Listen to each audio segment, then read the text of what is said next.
നമസ്കാരം, very good morning. ഇന്ന് October 29 ബുധനാഴ്ചയാണ്. തുലാം 12 പുതിയൊരു വാർത്താ പ്രഭാതത്തിലേക്ക് 24 എല്ലാ പ്രേക്ഷകർക്കും സ്വാഗതം.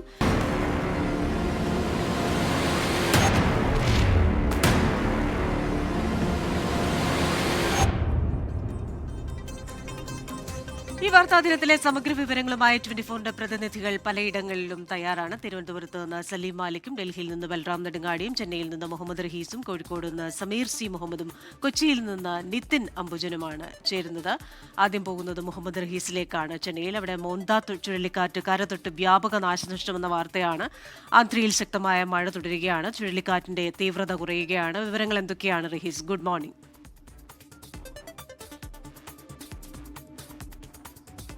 Morning Christina, very good morning എന്ന് പറയാം. കാരണം മോന്ത ചുഴലിക്കാറ്റ് അത് നമ്മൾ പ്രതീക്ഷിച്ച അല്ലെങ്കിൽ ഭയന്ന അത്രയുമുള്ള ഒരു നാശനഷ്ടം ആന്ധ്രയിലും ഒപ്പം തന്നെ ഒഡീഷയിലും നിലവിൽ ഉണ്ടാക്കിയിട്ടില്ല എന്നുള്ള വിവരങ്ങളാണ് ഏറ്റവും ആദ്യമായി പുറത്തു വരുന്നത്. അതായത് ഇന്നലെ രാത്രി ഏതാണ്ട് ഒരു 8:30 കൂടിയിട്ടൊക്കെയാണ് ഈ ചുഴലിക്കാറ്റ് തീരത്തേക്ക് ഏതാണ്ട് കടന്നത്. അപ്പോൾ അതിന് പിന്നാലെ ഉള്ള കുറേ സമയം, ഇപ്പോൾ ഏതാണ്ട് ഒരു 10 മണിക്കൂർ കടക്കുന്നു. ഇത് അതിനിർണായകമായിട്ടുള്ള സമയമായിരുന്നു. ഈ സമയത്തുടനീളം ചുഴലിക്കാറ്റ് വലിയ തോതിൽ ഒരു നാശനഷ്ടം ഉണ്ടാക്കിയിട്ടില്ല എന്നുള്ള വിവരങ്ങളാണ്, പ്രത്യേകിച്ച് ആളുകളുടെ ജീവൻ അപായം ഉണ്ടാക്കിയിട്ടില്ല എന്ന വിവരങ്ങളാണ് പുറത്തു വരുന്നത്. നിലവിൽ ഒരു മരണമാണ് സ്ഥിരീകരിച്ചു പറയാൻ കഴിയുന്നത്. 4-5 മരണങ്ങൾ എന്നൊക്കെ പല ഇടങ്ങളിലും റിപ്പോർട്ടുകൾ വരുന്നുണ്ട്. പക്ഷേ സ്ഥിരീകരിച്ചു പറയാൻ കഴിയുന്നത് ഒരു മരണം എന്നുള്ളതാണ്. അങ്ങനെ കൊനസീമ ജില്ലയിലുള്ളൊരു സ്ത്രീ മരം വീണ് മരിച്ചിട്ടുണ്ട് എന്നുള്ള വിവരമാണ് പുറത്തു വരുന്നത്.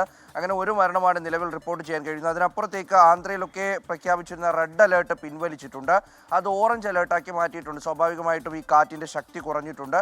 ആ ചുഴലിക്കാറ്റിൻ്റെ ആ ഒരു ഇമ്പാക്റ്റ് വളരെയധികം കുറയുകയും അത് ഒരു അത്ര ശക്തിയല്ലാത്ത കാറ്റ് എന്ന രീതിയിൽ മാറിയിരിക്കുന്നു. വൈകിട്ടോടുകൂടി ഇത് ന്യൂനമർദ്ദമായി മാറും എന്നുള്ള വിവരമാണ് നിലവിൽ പുറത്തു വരുന്നത്. അപ്പോൾ അങ്ങനെ ആന്ധ്രയിൽ കാര്യമായ പ്രശ്നങ്ങൾ ഉണ്ടാക്കിയിട്ടില്ല, ഒപ്പം തന്നെ ഒഡീഷയിലും ഉണ്ടാക്കിയിട്ടില്ല. ഈ പ്രശ്നങ്ങൾ ഉണ്ടായത് സത്യത്തിൽ പലയിടങ്ങളിലും മരം റോഡിലേക്ക് കടപുഴകി വീണ് ഗതാഗതം പൂർണ്ണമായി സ്തംഭിച്ചിട്ടുണ്ട്. പ്രത്യേകിച്ച് ഇന്ന് രാവിലെ വരെ അവിടെ ഗതാഗത നിയന്ത്രണമുണ്ട്. അപ്പോൾ അതിന് ഉള്ളിൽ തന്നെ ഈ മരങ്ങളൊക്കെ നീക്കം ചെയ്യാൻ കഴിയുമെന്നാണ് സർക്കാർ അറിയിക്കുന്നത്. അതിനപ്പുറത്തേക്ക് ഈ പലയിടത്തും മണ്ണിടിച്ചിലുണ്ടായിട്ടുണ്ട്. ഈ ഇടിച്ചിൽ ഏതെങ്കിലും തരത്തിലുള്ള ആളപായം ഉണ്ടാക്കിയിട്ടുണ്ടോ എന്നുള്ള വിവരം ഇതുവരെയും പുറത്തു വന്നിട്ടില്ല. അത് ആശങ്കയുയർത്തുന്ന ഒന്ന് തന്നെയാണ്. പിന്നീട് പ്രധാനമായിട്ടും ഈ വ്യാപക കൃഷിനാശമാണ് ആന്ധ്രയിൽ ഉണ്ടായിരിക്കുന്നത്. 1.5 ലക്ഷത്തോളം ഹെക്ടർ ഭൂമി, കൃഷിഭൂമിക്ക് വെള്ളം കയറിയിട്ടുണ്ട്. അത് വെള്ളം കയറി നഷ്ടപ്പെട്ടിട്ടുണ്ട്, നാശമായിട്ടുണ്ട്. അതാണ് പ്രധാനമായിട്ടുണ്ടായ ഒരു നാശനഷ്ടം എന്ന് പറയാൻ. ഇന്നും സത്യത്തിൽ ഈ റെയിൽ വ്യോമഗതാഗതത്തെ അത് കാര്യമായി തന്നെ ബാധിക്കും. ഈ ഫ്ലൈറ്റുകൾ ക്യാൻസൽ ചെയ്ത വിവരങ്ങൾ ഇപ്പോൾ പുറത്തു വന്നിട്ടില്ല. പക്ഷേ ട്രെയിനുകൾ ഇന്നും 50-ലധികം ട്രെയിനുകൾ ക്യാൻസൽ ചെയ്തതായി പലയിടങ്ങളിലും റിപ്പോർട്ടുകളുണ്ട്. അപ്പോൾ ട്രെയിൻ ഗതാഗതത്തെ അത് സാരമായി ബാധിക്കും. പക്ഷേ ഇന്നലെ ബാധിച്ച അത്ര ഇന്ന് ബാധിക്കില്ല എന്നുള്ളതും ആശ്വാസകരമാണ്. അതിനപ്പുറത്തേക്ക് വെസ്റ്റ് ബംഗാളിലും ഹൈദരാബാദിലുമൊക്കെ മഴ മുന്നറിയിപ്പ് നൽകിയിട്ടുണ്ട്. അവിടെയുമൊക്കെ മഴ കടുക്കും എന്ന് പറയുന്നുണ്ട്. ഇന്നലെ വെസ്റ്റ് ബംഗാളിൽ ശക്തമായ കാറ്റിൽ ഒരു മണ്ഡപം ഇടിഞ്ഞു വീണ് 5 പേർക്ക് സാരമായി പരിക്കേറ്റിരുന്നു. ഈ തെലങ്കാനയിലും വിവിധയിടങ്ങളിൽ മഴയുണ്ട്. എന്നാൽ തമിഴ്നാടിനെ സംബന്ധിച്ചിടത്തോളം കഴിഞ്ഞ 3-4 ദിവസം നിലനിന്ന മഴ ഇന്നുണ്ടാകില്ല എന്നാണ് പറയുന്നത്. ചെന്നൈയും തിരുവള്ളൂരും പോലുള്ള ജില്ലകളിൽ യെല്ലോ അലേർട്ടാണ് പ്രഖ്യാപിച്ചിരിക്കുന്നത്. അതിതീവ്രമായിട്ടുള്ള മഴയോ തീവ്രമഴയോ ഒന്നും ഉണ്ടാകില്ല. എന്തായാലും ആ നിലയ്ക്കാണ് കാര്യങ്ങൾ മുന്നോട്ട് പോകുന്നത്. നിലവിൽ ആശ്വാസകരമായ വിവരങ്ങളാണ് പുറത്തു വരുന്നത്. പാതിരാത്രി ഉണ്ടായ ചുഴലിയാണ്. അതിൻ്റെ വ്യാപ്തി കുറച്ചുകൂടി കഴിയുമ്പോഴാണ് ശരിക്കും മനസ്സിലാകുക. ക്രിസ്റ്റീന, ശരി. മോന്ത ചുഴലിക്കാറ്റിന്റെ തീവ്രത കുറയുകയാണ്. വിവരങ്ങൾ നൽകിയത് ചെന്നൈയിൽ നിന്ന് മുഹമ്മദ് റഹീസാണ്. ഇനി സലീം മാലിക്കിലേക്കാണ് പോകേണ്ടത്. തെക്കൻ കേരളത്തിലെ വാർത്തകളുമായാണ് സലീം മാലിക് ചേരുന്നത്.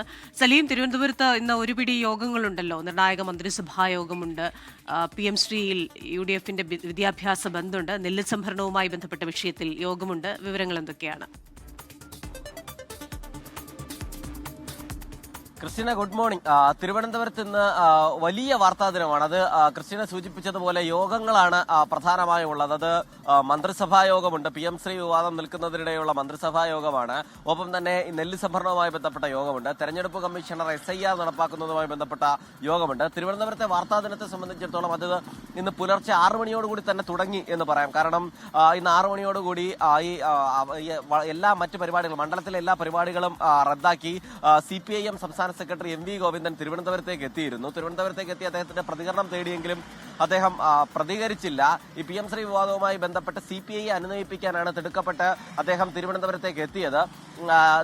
നിലവിൽ ഇന്ന് മന്ത്രിസഭാ യോഗം സാധാരണഗതിയിൽ രാവിലെയാണ് നടക്കുന്നത്. ഇന്ന് അത് വൈകുന്നേരത്തേക്ക് മാറ്റിവെച്ചത് തന്നെ CPI അനുനയിപ്പിച്ച ആ യോഗത്തിൽ അവരെ കൂടി പങ്കെടുപ്പിക്കാൻ കഴിയുമോ എന്ന ആലോചനയിലാണ്. അങ്ങനെ തിടുക്കപ്പെട്ട അനുനയ ശ്രമങ്ങൾ ഉണ്ടാകും. നിലവിൽ ഈ വലിയ വലിയ കൂടിക്കാഴ്ചകൾക്ക് കൂടി സാധ്യതയുണ്ട്.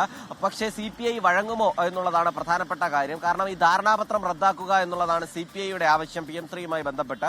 പക്ഷേ അതിൽ CPM-ന് അഭിപ്രായമില്ല. ധാരണാപത്രം റദ്ദാക്കാതെ മറ്റ് ചില മാനദണ്ഡങ്ങൾ അംഗീകരിക്കാം എന്നുള്ളതാണ് CPM മുന്നോട്ട് വയ്ക്കുന്ന നിലപാട്. അത് CPI അംഗീകരിച്ചില്ലെങ്കിൽ മന്ത്രിസഭാ യോഗത്തിൽ നിന്ന് വിട്ടുനിൽക്കാൻ തന്നെയാണ് സാധ്യത. നിലവിൽ അതുമായി ബന്ധപ്പെട്ടുള്ള തീരുമാനങ്ങളിലേക്ക് ഈ ഘട്ടത്തിൽ വരെയും മന്ത്രിസഭാ യോഗത്തിൽ പങ്കെടുക്കേണ്ടതില്ല എന്നാണ് CPI മന്ത്രിമാരോട് പാർട്ടി അറിയിച്ചിരിക്കുന്നത്. അതേസമയം എല്ലാ മന്ത്രിമാരും തിരുവനന്തപുരത്ത് ഉണ്ടാകണമെന്നും നിർദ്ദേശിച്ചിട്ടുണ്ട്. അതുകൊണ്ട് തന്നെ ഏതെങ്കിലും നിലയിൽ ഒരു സമവായത്തിലേക്ക് എത്തിയാൽ മന്ത്രിസഭാ യോഗത്തിലേക്ക് പങ്കെടുക്കുകയും ചെയ്യും. അതുകൊണ്ട് ഏറ്റവും അധികം ആകാംക്ഷയോടുകൂടി ഇന്ന് കാത്തിരിക്കുന്നത് മന്ത്രിസഭാ യോഗമാണ്. അതിൽ CPI മന്ത്രിമാർ പങ്കെടുക്കുമോ എന്നാണ്. അതിന് മുൻപ് തന്നെ CPIയുടെ സംസ്ഥാന സെക്രട്ടേറിയറ്റ് ചേരാനുള്ള സാധ്യതയുമുണ്ട് ഇതിൽ കൂടുതൽ തീരുമാനങ്ങൾക്കായി. അതിനിടയിൽ മറ്റൊരു പ്രധാനപ്പെട്ട യോഗം ഈ സംസ്ഥാനത്തെ നെല്ല് സംഭരണവുമായി ബന്ധപ്പെട്ട് മില്ലുടമകളുമായി ഉള്ള ഒരു യോഗമാണ്. കൃഷിവകുപ്പും ഭക്ഷ്യവകുപ്പും സംയുക്തമായി വിളിച്ച യോഗമാണ്. അതിനും രാഷ്ട്രീയ പ്രാധാന്യം കൂടുതലായി കൈവരുന്നത്. ഇന്നലെ കൊച്ചിയിൽ വെച്ച് സമാനമായ യോഗം മുഖ്യമന്ത്രിയുടെ അധ്യക്ഷതയിൽ വിളിച്ചിരുന്നെങ്കിൽ പോലും മില്ലുടമകളെ വിളിക്കാതെ ഉദ്യോഗസ്ഥരെ മാത്രം വിളിച്ചതിന് മുഖ്യമന്ത്രി ആ യോഗത്തിൽ നിന്നും പിണങ്ങിപ്പോയിരുന്നു. അതിന് പിന്നാലെയാണ് മില്ലുടമകളെ കൂടി പങ്കെടുപ്പിച്ചതിന് ശേഷമേ യോഗം നടത്താവൂ എന്ന നിർദ്ദേശം നൽകിയത്. അതിന്റെ ഭാഗമായാണ് ഇന്ന് തിരുവനന്തപുരത്ത് ആ യോഗം ചേരുന്നത്. മുഖ്യമന്ത്രിയുടെ അധ്യക്ഷതയിൽ തന്നെയാണ് യോഗം ചേരുന്നത്. വീണ്ടും നെല്ല് സംഭരിക്കാനുള്ള സമയമായതിന്റെ കൂടി പശ്ചാത്തലത്തിലാണ് മില്ലുടമകളുടെ യോഗം ചേരുന്നത്. ആ യോഗത്തിൽ തന്നെ ഈ സംഭരണവുമായി ബന്ധപ്പെട്ട് കഴിഞ്ഞ സമയങ്ങളിൽ സംഭരിച്ച നെല്ലിന്റെ പണം ഇതുവരെ നൽകിയിട്ടില്ല എന്ന ആശങ്ക മില്ലുടമകൾ ഉന്നയിക്കും. അതിലും ഒപ്പം തന്നെ ഈ കിഴിവ് ഉൾപ്പെടെയുള്ള ആവശ്യങ്ങളും മില്ലുടമകൾ ഉന്നയിക്കുന്നുണ്ട്. ഈ ആവശ്യങ്ങളൊക്കെ പരിഗണിക്കുമോ, അതിൽ എന്താണ് തീരുമാനം എന്നതൊക്കെയാണ് ഇന്നത്തെ ഈ മില്ലുടമകളുടെ യോഗവുമായി ബന്ധപ്പെട്ട പ്രധാനമായും വരുന്നത്. മറ്റൊരു പ്രധാനപ്പെട്ട യോഗം തീവ്ര വോട്ടർ പട്ടിക പരിഷ്കരണത്തിന്റെ തുടർ നടപടികളുമായി ബന്ധപ്പെട്ടുള്ള മറ്റൊരു യോഗമാണ്. ആ യോഗത്തിൽ നിലവിൽ ഈ പ്രധാനപ്പെട്ട രാഷ്ട്രീയ പാർട്ടികളൊക്കെ എല്ലാവരെയും പങ്കെടുപ്പിച്ചുകൊണ്ടാണ് ഈ യോഗം ചേരുന്നത്. അതിൽ നിലവിൽ തദ്ദേശ തെരഞ്ഞെടുപ്പ് അടുത്തിരിക്കുന്ന പശ്ചാത്തലത്തിൽ ഈ തീവ്ര വോട്ടർ പട്ടിക പരിഷ്കരണം കേരളത്തിൽ നടപ്പിലാക്കാൻ കഴിയില്ല എന്നൊരു നിലപാടായിരിക്കും LDF-ന്റെയും UDF-ന്റെയും രാഷ്ട്രീയ പാർട്ടികളുടെ ഭാഗത്തു നിന്ന് ഉണ്ടാവുക. അതേസമയം BJP മാത്രമാകും SIR-നെ അനുകൂലിക്കുക എന്നുള്ളതാണ്. അക്കാര്യം ഇതുമായി ബന്ധപ്പെട്ട ഇവരെ വ്യക്തമാക്കുകയും ചെയ്യും. ഒപ്പം തന്നെ തദ്ദേശ തെരഞ്ഞെടുപ്പുമായി ബന്ധപ്പെട്ടുള്ള രാഷ്ട്രീയ പാർട്ടി പ്രതിനിധികളുടെ യോഗവും വിളിച്ചിട്ടുണ്ട്. ആ യോഗവും വളരെ നിർണായകമാണ്. ഒപ്പം തന്നെ ഈ വാർത്തകളിലൊക്കെ തന്നെ ഇന്ന് ഈ PM ശ്രീയുമായി ബന്ധപ്പെട്ട് വലിയ വിമർശനം ഇന്നത്തെ CPIയുടെ മുഖപത്രമായ ജനയുഗത്തിൽ വന്നിട്ടുണ്ട്. CPM-നെതിരെ വന്നിട്ടുണ്ട്. ഈ ഫണ്ടിന്റെ അപര്യാപ്തത പറഞ്ഞ് നിലപാട് പണയം വയ്ക്കാൻ കഴിയില്ല എന്നുള്ളൊരു നിലപാടാണ് പറഞ്ഞിരിക്കുന്നത്. ഒപ്പം തന്നെ UDF-ന്റെ സംസ്ഥാന വ്യാപക വിദ്യാഭ്യാസ ബന്ദ് അതുമായി ബന്ധപ്പെട്ട ഇന്നുണ്ട്. മറ്റൊരു പ്രധാനപ്പെട്ട വാർത്ത ഉണ്ണികൃഷ്ണൻ പോറ്റിയും ശബരിമല സ്വർണ്ണക്കൊള്ളയുമായി ബന്ധപ്പെട്ടതാണ്. ഉണ്ണികൃഷ്ണൻ പോറ്റിയുടെ കസ്റ്റഡി കാലാവധി നാളെ അവസാനിക്കുകയാണ്. അതിനു മുൻപ് തന്നെ കഴിഞ്ഞ ദിവസം കസ്റ്റഡിയിൽ കിട്ടിയ മുരാരി ബാബുവിനെ കൂടി ഒപ്പമിരുത്തി ഒരിക്കൽ കൂടി ചോദ്യം ചെയ്യാനുള്ള സാധ്യതയും നിലനിൽക്കുന്നുണ്ട്. ക്രിസ്റ്റീന, തെക്കൻ കേരളത്തിൽ നിന്ന് പ്രതീക്ഷിക്കാവുന്ന വാർത്തകളാണ് സലീം മാലിക് പറഞ്ഞത്. ഇനി കോഴിക്കോട്ടേക്കാണ്. അവിടെ സമീർ C മുഹമ്മദ് ഉണ്ട്. Sameer, very good morning. ഇന്ന് വയനാട് പ്രിയങ്ക ഗാന്ധി എത്തുകയാണ്. ഇതടക്കമുള്ള ഒരുപിടി വാർത്തകൾ ഇന്ന് വടക്കൻ കേരളത്തെയും സജീവമാക്കുമല്ലോ അല്ലേ?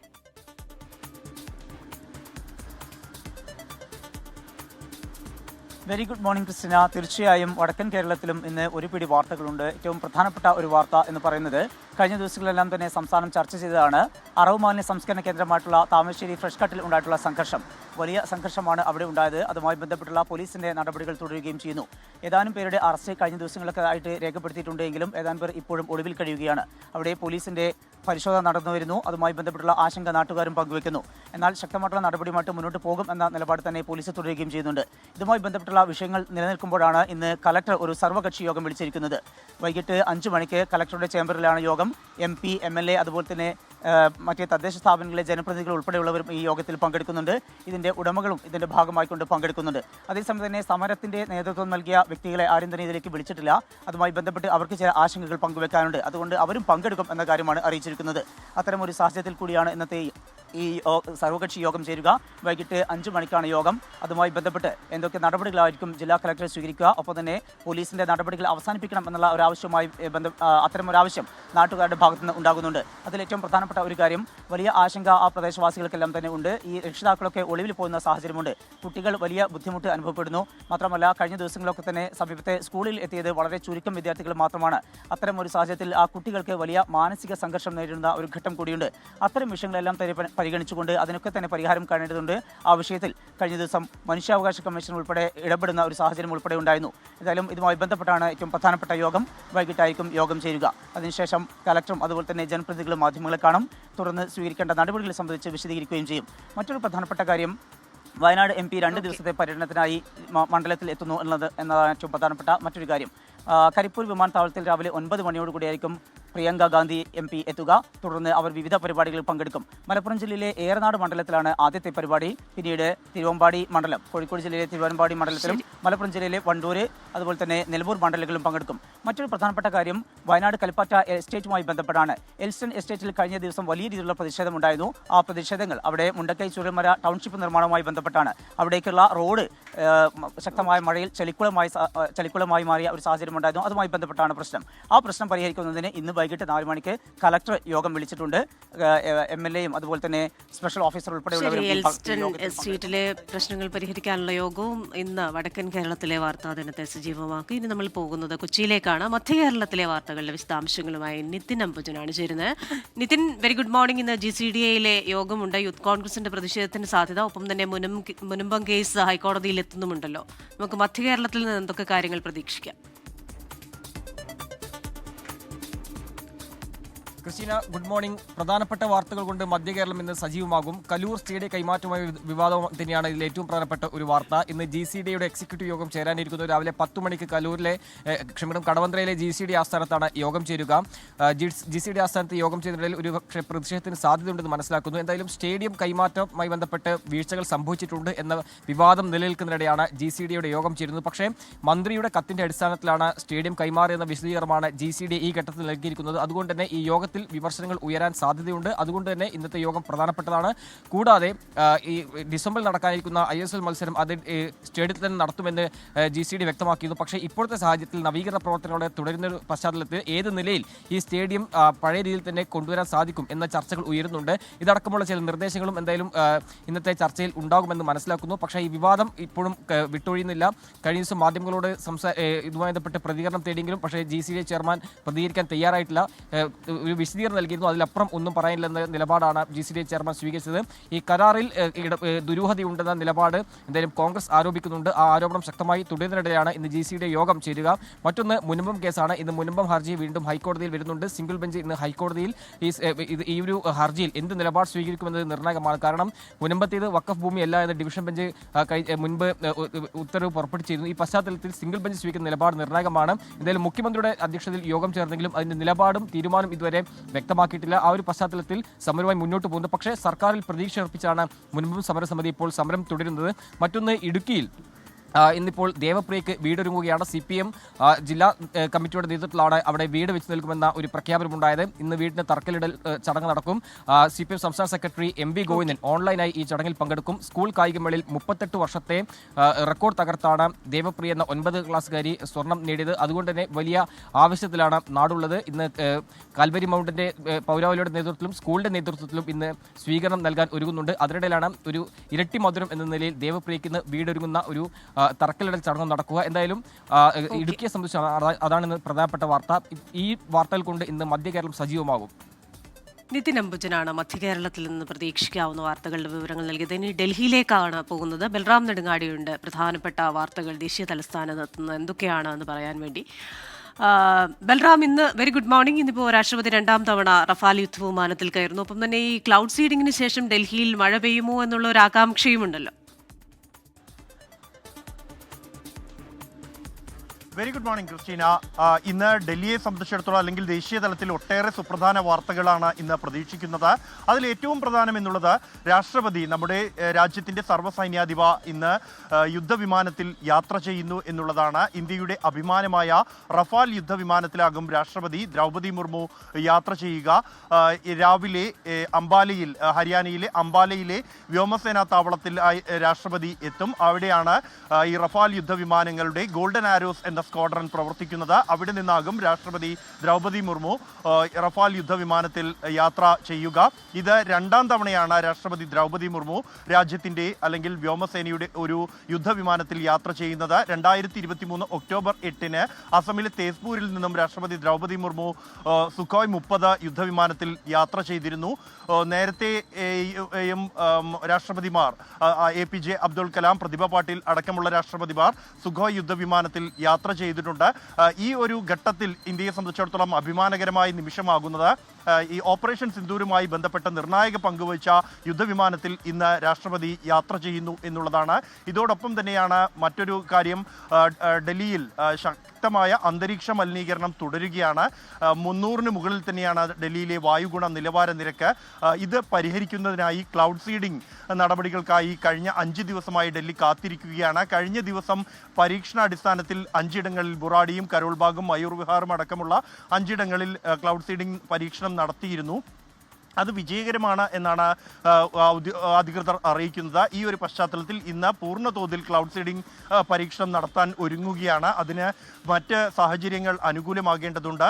മേഘങ്ങളിൽ 25% ഈർപ്പം ഉണ്ടാകേണ്ട സാഹചര്യമുണ്ട്. അനുകൂല സാഹചര്യമുണ്ടായാൽ ഇന്ന് ഡൽഹിയിൽ ക്ലൗഡ് സീഡിംഗ് നടത്തും. അത് 40 വർഷത്തിന് ശേഷമാണ് ഇത്തരത്തിലൊരു നടപടി ഡൽഹിയിൽ നടക്കാൻ ഒരുങ്ങുന്നത്. ഒപ്പം തന്നെയാണ് ഇന്ന് ഈ ലഡാക്ക് സംഘർഷവുമായി ബന്ധപ്പെട്ട അറസ്റ്റിലായ പരിസ്ഥിതി പ്രവർത്തകൻ സോനം വാങ്ചുകിന്റെ അറസ്റ്റിനെതിരെ അദ്ദേഹത്തിന്റെ ഭാര്യ ഗീതാഞ്ജലി നൽകിയ ഹർജി ഇന്ന് സുപ്രീം കോടതി പരിഗണിക്കുന്നുണ്ട്.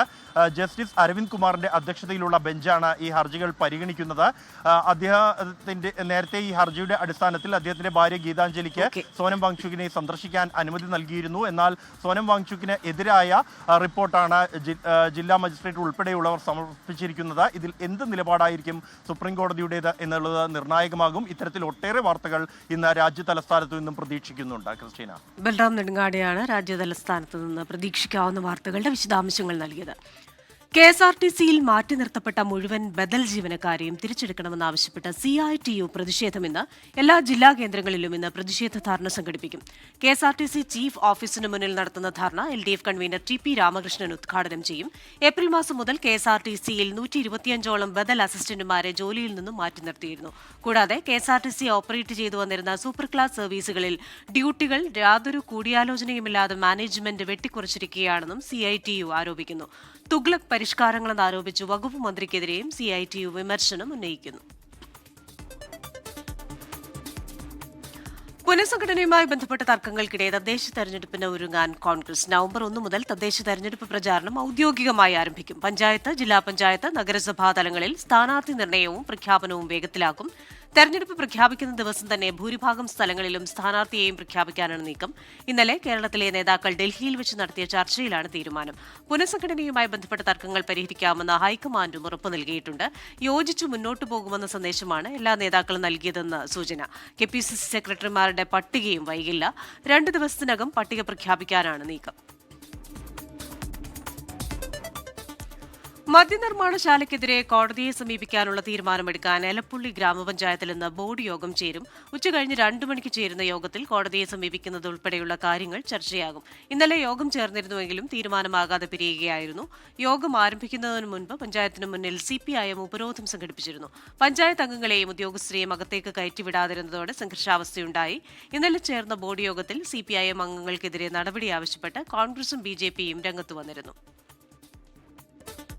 പാകിസ്ഥാനും അഫ്ഗാനിസ്ഥാനും തമ്മിൽ തുർക്കിയിലെ ഇസ്താംബൂളിൽ നടന്ന ചർച്ചകൾ പരാജയപ്പെട്ടു. പാകിസ്ഥാന്റെ മണ്ണിൽ നിന്നും അഫ്ഗാനിസ്ഥാനിലേക്ക് ഡ്രോണുകൾ അയക്കാൻ അമേരിക്കയെ അനുവദിക്കുന്ന കരാർ നിലവിലുണ്ടെന്ന് പാകിസ്ഥാൻ സമ്മതിച്ചതാണ് ചർച്ചകൾ പരാജയപ്പെടാൻ കാരണമായത്. ഇതാദ്യമായാണ് അമേരിക്കയുമായി ഇത്തരമൊരു കരാറുള്ളതായി പാകിസ്ഥാൻ പരസ്യമായി സമ്മതിക്കുന്നത്. ഈ കരാറിൽ നിന്നും പിന്മാറാനാകില്ലെന്ന് പാകിസ്ഥാൻ ചർച്ചയിൽ വാദിച്ചു. അമേരിക്കൻ ഡ്രോണുകൾ അഫ്ഗാന്റെ വ്യോമ പരിധി ലംഘിക്കാൻ അനുവദിക്കില്ലെന്ന് പാകിസ്ഥാൻ ഉറപ്പു നൽകണമെന്നാണ് താലിബാൻ സർക്കാരിന്റെ ആവശ്യം. എന്നാൽ അമേരിക്കൻ ഡ്രോണുകളുടെ കാര്യത്തിലും ഇസ്ലാമിക് സ്റ്റേറ്റിന്റെ പ്രവർത്തനത്തിന്റെ കാര്യത്തിലും തങ്ങൾക്ക് നിയന്ത്രണമില്ലെന്നായിരുന്നു പാകിസ്ഥാന്റെ വാദം. ഗസയിൽ ഇസ്രായേലിന്റെ കനത്ത ആക്രമണം 18 പാലസ്തീനികൾ കൊല്ലപ്പെട്ടു. 50ഓളം പേർക്ക് പരിക്കേറ്റിട്ടുണ്ട്. ഹമാസ് വെടിനിർത്തൽ ലംഘിച്ചെന്നാരോപിച്ചാണ് ഇന്നലെ ഇസ്രായേൽ പ്രധാനമന്ത്രി ബെഞ്ചമിൻ നെതന്യാഹു ഗസയിൽ ആക്രമണം നടത്താൻ ഉത്തരവിട്ടത്. തെക്കൻ ഗസയിൽ ഇസ്രായേൽ സൈന്യത്തിന് നേരെ ഹമാസ് വെടിയുതിർത്തെന്നാരോപിച്ചാണ് പ്രത്യാക്രമണത്തിന് ഉത്തരവ് നൽകിയത്. ബന്ദികളുടെ മൃതദേഹം കൈമാറിയത് സംബന്ധിച്ച തർക്കങ്ങളും ആക്രമണത്തിന് കാരണമായിട്ടുണ്ട്. തങ്ങളുടെ കൈവശമുണ്ടായിരുന്ന മൃതദേഹം കുഴിച്ചുമൂടിയതിനു ശേഷം പുറത്തെടുത്ത് തെറ്റിദ്ധരിപ്പിക്കാൻ ഹമാസ് ശ്രമം നടത്തിയതായി ഇസ്രായേൽ ആരോപിച്ചു. ഹമാസ് കൈമാറിയ ഒരു മൃതദേഹ ഭാഗം 2 വർഷം മുമ്പ് മരിച്ച ബന്ദിയുടേതാണെന്നും നെതന്യാഹു ആരോപിച്ചു. ഇസ്രായേൽ ആക്രമണത്തിന്റെ പശ്ചാത്തലത്തിൽ ബന്ദികളുടെ മൃതദേഹ കൈമാറ്റം ഹമാസ് നിർത്തിവച്ചു. ബീഹാർ നിയമസഭാ 1ാം ഘട്ട തെരഞ്ഞെടുപ്പിന് ഒരാഴ്ച മാത്രം ബാക്കി നിൽക്കെ പ്രചാരണം ശക്തമാക്കി മുന്നണികൾ. കോൺഗ്രസ് ലോക്സഭാ പ്രതിപക്ഷ നേതാവ് രാഹുൽ ഗാന്ധി ഇന്ന് ബീഹാറിലെത്തും. മുസാഫർപൂരിലും ദർബംഗയിലും പൊതുസമ്മേളനങ്ങളിൽ പങ്കെടുക്കും. കേന്ദ്ര ആഭ്യന്തരമന്ത്രി അമിത്ഷാ, പ്രതിരോധ മന്ത്രി രാജ്നാഥ് സിംഗ്, ഡൽഹി മുഖ്യമന്ത്രി രേഖ ഗുപ്ത തുടങ്ങിയ നേതാക്കൾ എൻഡിഎയ്ക്കായി ബീഹാറിൽ നിന്ന് പ്രചാരണത്തിനിറങ്ങും. നാളെ എൻഡിഎയുടെ പ്രകടന പത്രിക പുറത്തിറക്കിയേക്കും.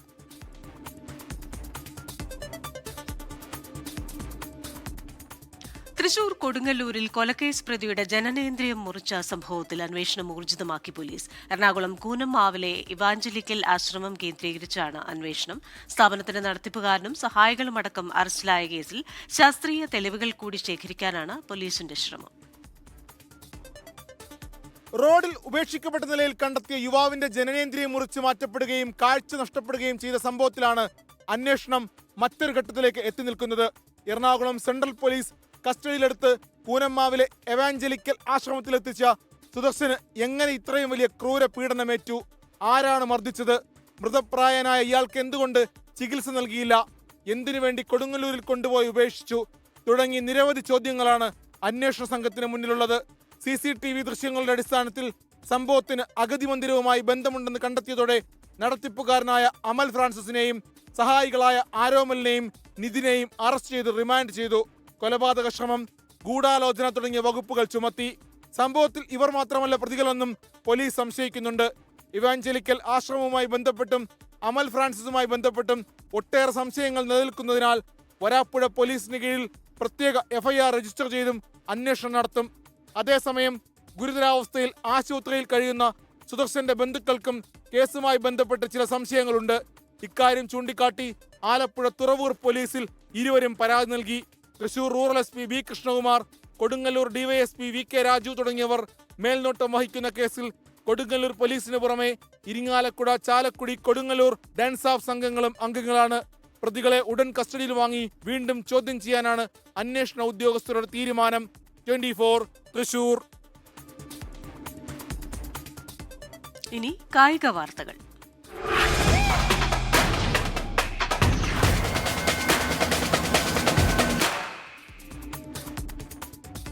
ഇന്ത്യ ഓസ്ട്രേലിയ 2020 പരമ്പരയ്ക്ക് ഇന്ന് തുടക്കം. 5 മത്സര പരമ്പരയിലെ ആദ്യ കളി ഉച്ചയ്ക്ക് 1:45 മുതൽ ക്യാൻബറയിലാണ്.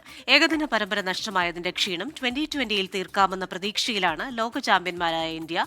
ഏഷ്യാകപ്പിൽ മികച്ച പ്രകടനം കാഴ്ചവെച്ച മലയാളി താരം സഞ്ജു സാംസൺ ഇന്ത്യയുടെ പ്ലേയിംഗ് 11ൽ സ്ഥാനം നിലനിർത്താനാണ് സാധ്യത.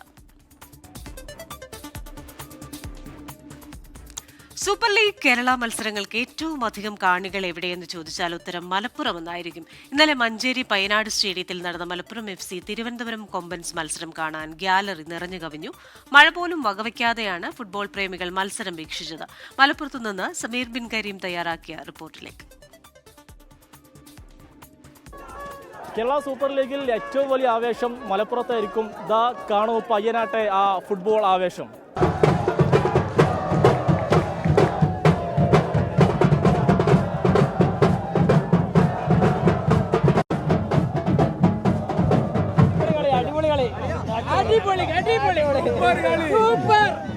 കാണികളെല്ലാരും നല്ല ആവേശഭരിതരാണ്. ഓ തകർത്തോണ്ടിരിക്കല്ലേ, ഫുള്ള് ആവേശം നോക്കി ഫുള്ള്.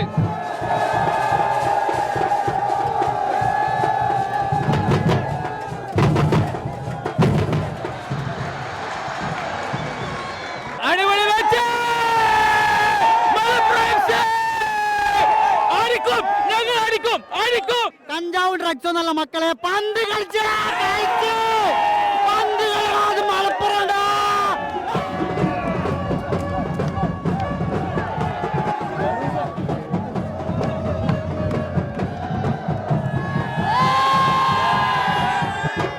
പൊളി കളി, പൊളി അൾട്രാസ് പൊളി. മെസ്സി വരുമോ? മെസ്സി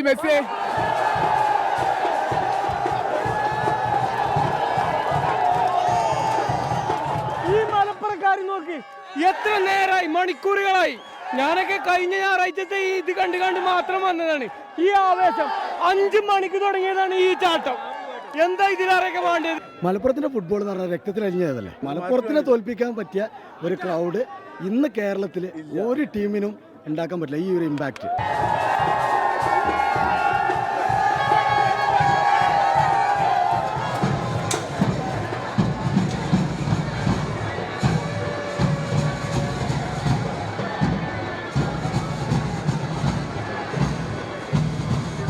മലപ്പുറത്തിന്റെ ഫുട്ബോൾ ആവേശത്തിന് മുൻപിൽ ഇത്തവണയും മഴ പരാജയപ്പെട്ടു, ഫുട്ബോൾ വിജയിച്ചു.